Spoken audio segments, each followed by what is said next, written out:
মৃত্যুর প্রায় 4 দশক পরও যদি তার গান প্রতিদিন লাখো মানুষ শোনে, নতুন প্রজন্ম যদি তাকে নিজের শিল্পী মনে করে, তাহলে বুঝতে হবে তিনি শুধু একজন গায়ক নন, তিনি একটি যুগের নাম। আজও কোনো এফএম রেডিও চালু করুন কিংবা ইউটিউবে পুরনো গানের প্লেলিস্ট খুলুন, কিছুক্ষণ পরে শোনা যাবে কিশোর কুমারের কণ্ঠ। কিন্তু প্রশ্ন হলো, 1946 সালে যাত্রা শুরু করা একজন শিল্পী আজও কেন এতটা জনপ্রিয়? চলুন সেই গল্পটাই জানা যাক।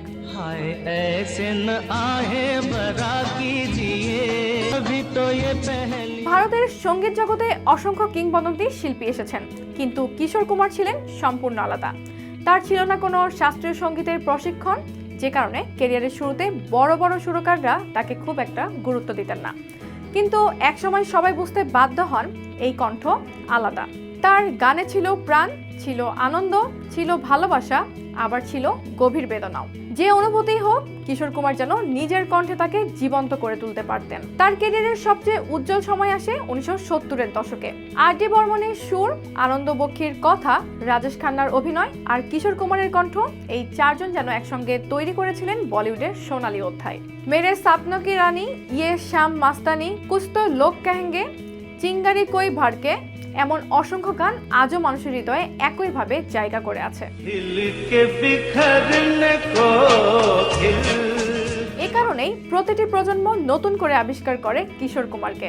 শুধু গায়ক হিসেবেই নয়, অভিনেতা হিসেবেও তিনি ছিলেন এক বিস্ময়।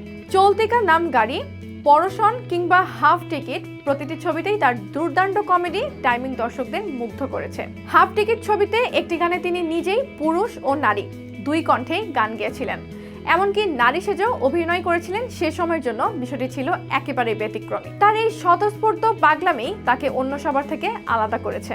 অনেকেই জানেন না, কিশোর কুমারের আসল নাম ছিল অভাস কুমার গাঙ্গুলি।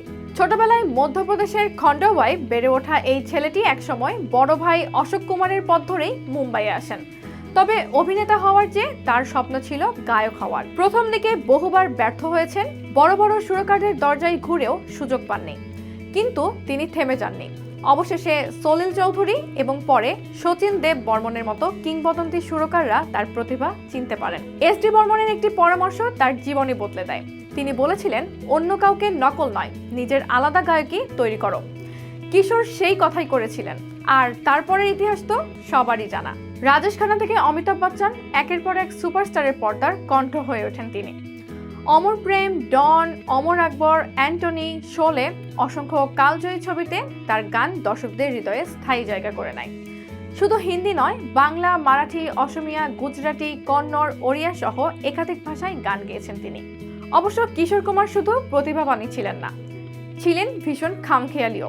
বলিউডে এখনো একটি গল্প খুব জনপ্রিয়। তিনি নাকি পারিশ্রমিক হাতে না পাওয়া পর্যন্ত গান রেকর্ড করতেন না। আরেকবার একটি ছবিতে গাড়ি চালানোর দৃশ্য ধারণ করা হচ্ছিল। শুটিং শেষ হলেও পরিচালক কাট বলতে ভুলে যান। কিশোরও থামেননি, চালাতে চালাতে মুম্বাই ছাড়িয়ে অনেক দূর চলে যান তিনি। পরে তিনি বলেছিলেন, পরিচালক তো এখনো কাট বলেননি। এমন অদ্ভুত অথচ মজার স্বভাবের জন্য তিনি ছিলেন সবার কাছে আলাদা। সময়ের সঙ্গে সঙ্গীত বদলেছে প্রযুক্তি, বদলেছে শ্রোতাদের রুচিও, কিন্তু বদলায়নি কিশোর কুমারের আবেদন। আজও তার গান শুনে প্রেমে পড়ে মানুষ, আজও তার কণ্ঠে খুঁজে পাওয়া যায় হাসি, কান্না আর জীবনের গল্প। সম্ভবত এটাই একজন সত্যিকারের কিংবদন্তির পরিচয়, যিনি শুধু নিজের সময়ের নন, প্রজন্মের পর প্রজন্ম ধরে মানুষের হৃদয়ে বেঁচে থাকেন। আর তাই আজও যখন বাঁচতে শুরু করে পল পল দিলকে পাস, মেরে সাপনো কি রানী কিংবা চিরদিনই তুমি যে আমার, তখন মনে হয় কিশোর কুমার আসলে কখনোই আমাদের ছেড়ে যাননি।